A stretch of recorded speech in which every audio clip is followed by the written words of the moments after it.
Olá, nós vamos estar estudando o raciocínio lógico e nós vamos começar então pelo primeiro tópico, as estruturas lógicas.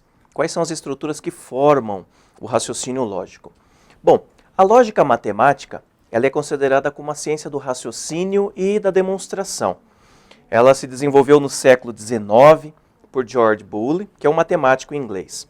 Ela utiliza símbolos e também operações algébricas para representar as chamadas proposições e as relações entre essas proposições.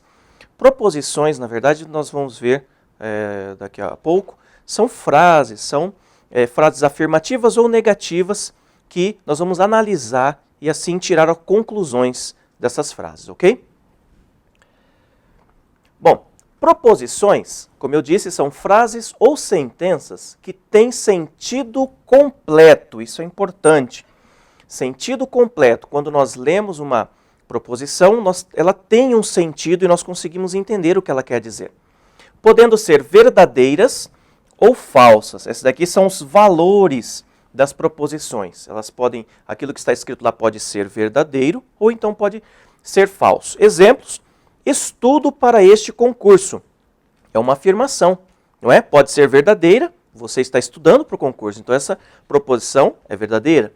Se chover, não vou passear. Também é uma afirmação, né? Na verdade, nós chamamos de um tipo de proposição, e logo mais nós vamos ver, é uma proposição composta.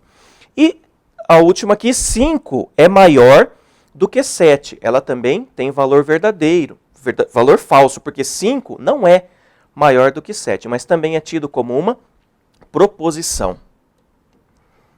Bom, nós temos alguns princípios para estudarmos, e um primeiro deles é o chamado princípio da não contradição. O que significa isso?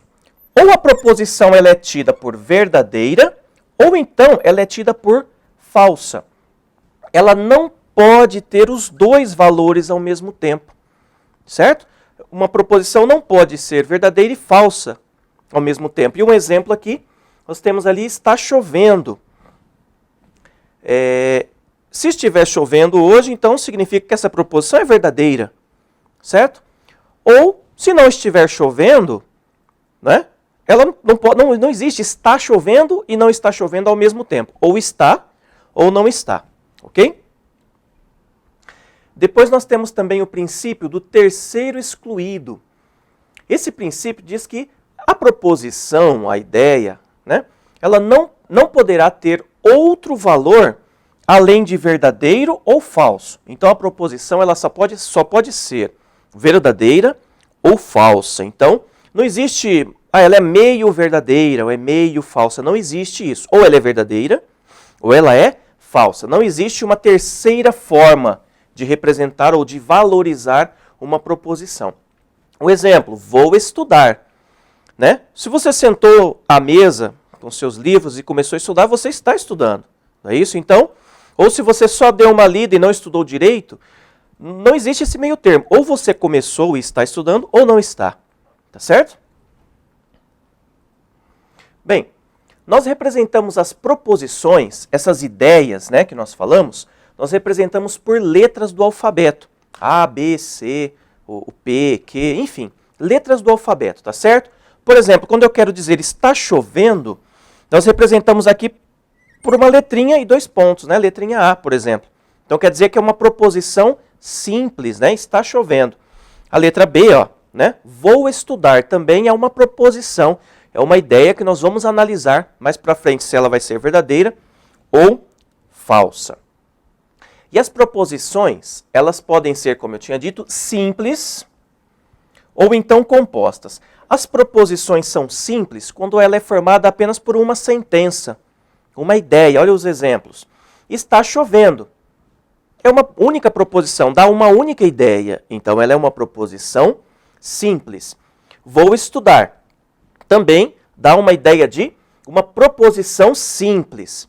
Agora, uma ideia de proposição composta, quando nós juntamos 2 ou mais sentenças, 2 ou mais das proposições simples, elas são chamadas proposições compostas. Por exemplo, está chovendo e vou estudar. Já é uma proposição composta. E vocês perceberam, eu marquei aqui este conectivo e, que na verdade está conectando, está juntando, né, as duas proposições simples.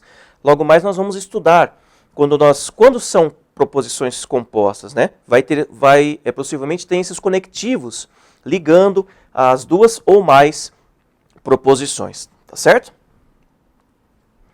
Bom, nós vamos usar alguns símbolos para nós indicarmos essas ideias. Já adiantando, as ideias, essas proposições, nós não vamos conseguir analisá-las se elas estiverem escritas por extenso. Então nós precisamos resumir essas informações, essas proposições, com aquelas letrinhas que nós acabamos de ver, né? As letras do alfabeto em minúsculo. E nós vamos colocar também alguns símbolos para nos ajudar a entender essa proposição de uma forma mais prática e assim para que a gente consiga chegar a uma conclusão, tá certo? E um desses símbolos é essa cantoneira aqui, né? Que quer dizer não. Outra forma de representar também é com o til, que também vai significar não. Tudo bem? Então toda vez que aparecer ou esta cantoneira ou esse til, significa não. Olha um exemplo. Se eu coloco aqui a proposição P, está chovendo. Se eu quiser representar o oposto disso, quer dizer, não está chovendo, como que eu vou colocar? Nós colocamos essa cantoneira, ou então o til, né? Não P. Significa que não está chovendo. Tudo bem? E aí nós vamos ter, como eu tinha dito, esses conectivos. Um deles que nós vamos usar é o chamado conectivo do tipo conjunção, que vai estar unindo as proposições, duas ou mais proposições. E ela é representada por esse chapeuzinho aqui, ó, né? Então esse chapeuzinho ele significa o e. Ele quer dizer esse conectivo e. Por exemplo, olha, está chovendo é a proposição simples P. Vou estudar é a proposição simples que. E quando nós representamos aqui, ó, P, chapeuzinho que, significa o quê? Está chovendo e vou estudar. Então esse conectivo está querendo dizer e. Então nós representamos pelo símbolo aqui, ó, P, chapeuzinho que. Tá ok? Para representarmos então essa ideia composta. Um outro tipo de conectivo é a disjunção. A disjunção, na verdade, é a letra V, certo? A letra V, e ela quer dizer ou.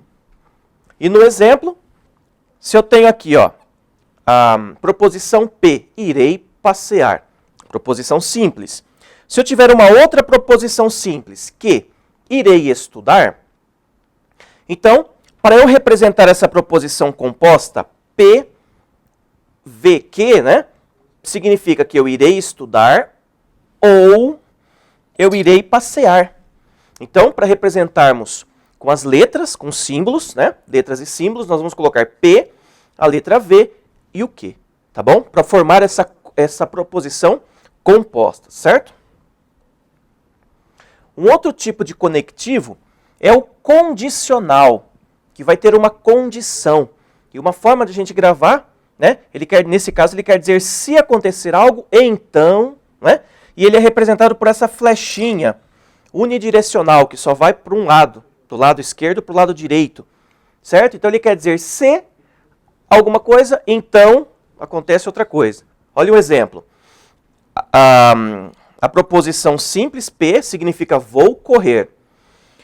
A outra proposição simples, que é a que, diz fico cansado.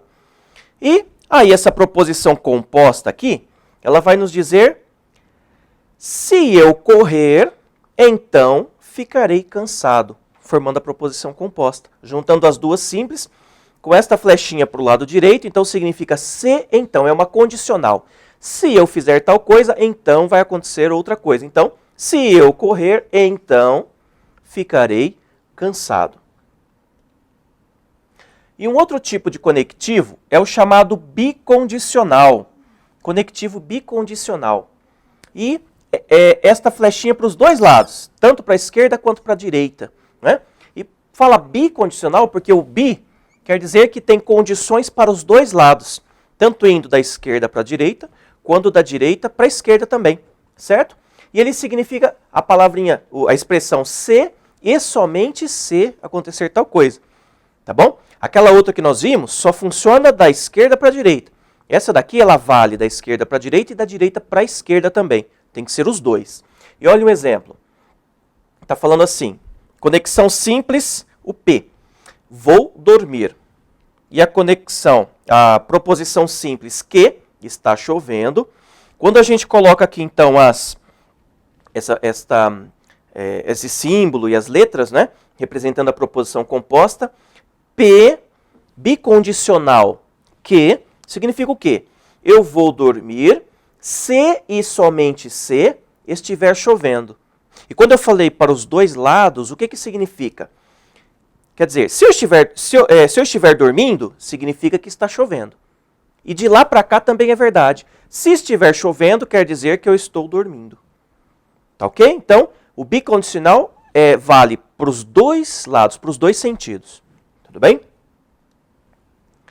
Bom, proposições, o que não são proposições? Nós vimos algumas ideias de proposições, mas nós temos algumas ideias também, o que não são essas proposições.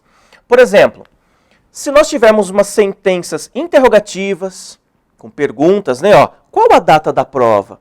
Isto não é uma proposição, tá certo? Nós vimos lá atrás que proposição são afirmações, negações. Aqui, ó, é uma pergunta, então não são proposições.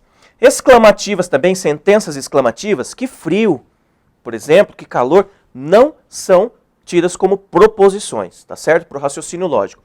E também imperativas, que indicam ordem, sentenças imperativas que indicam ordem, determinação. Vai estudar agora. Também não é tida como proposição para o raciocínio lógico, tá ok?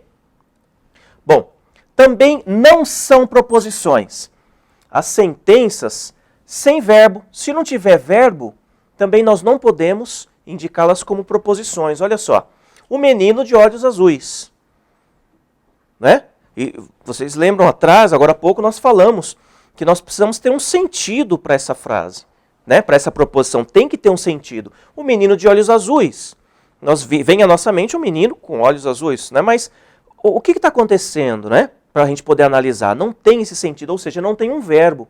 Olha o outro exemplo, a bola de futebol. A bola de futebol, mas o que aconteceu com essa bola? Também não tem um sentido. Não tem um verbo, uma ação, indicando uma ação, não é? Por isso também não são consideradas como proposições. Bom, ainda não são proposições as sentenças, chamadas sentenças abertas. Sentenças abertas são aquelas cujo resultado verdadeiro ou falso é desconhecido. A gente não sabe. Por exemplo, esse animal é um mamífero. Mas que animal? Né? A gente não sabe quem é para poder avaliar, né? Se é verdadeiro ou se é falso. Nós não sabemos. X é maior do que 7. Mas quem é o X? Tem muitos, infinitos números maiores do que 7. Então nós não podemos determinar também. É desconhecido, tem vários, tem infinitos. Então, esses dois exemplos aqui são exemplos de sentenças abertas. Essas sentenças que têm vários resultados, infinitos resultados, né? E são desconhecidos muitas vezes. Então essas sentenças abertas não são proposições. Ok?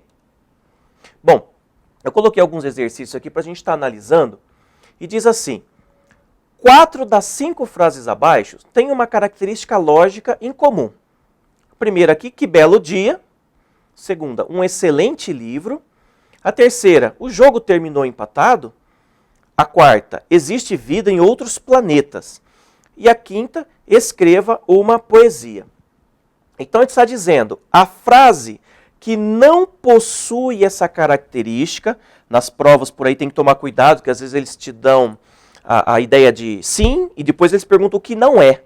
Daquilo que é, e eles perguntam o que não é, né? O que não possui essa característica em comum?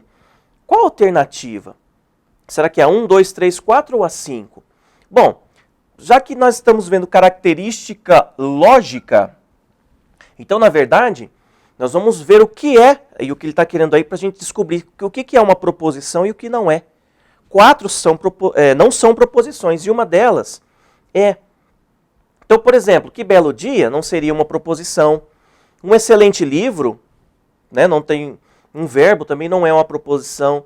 O jogo terminou empatado é uma pergunta. Nós vimos que pergunta não é tida como proposição, né? Uma sentença interrogativa. Existe vida em outros planetas, né? Então esse daqui, ó, nós podemos dizer que é uma proposição porque está expressando uma ideia. Ele está afirmando que existe vida em outros planetas.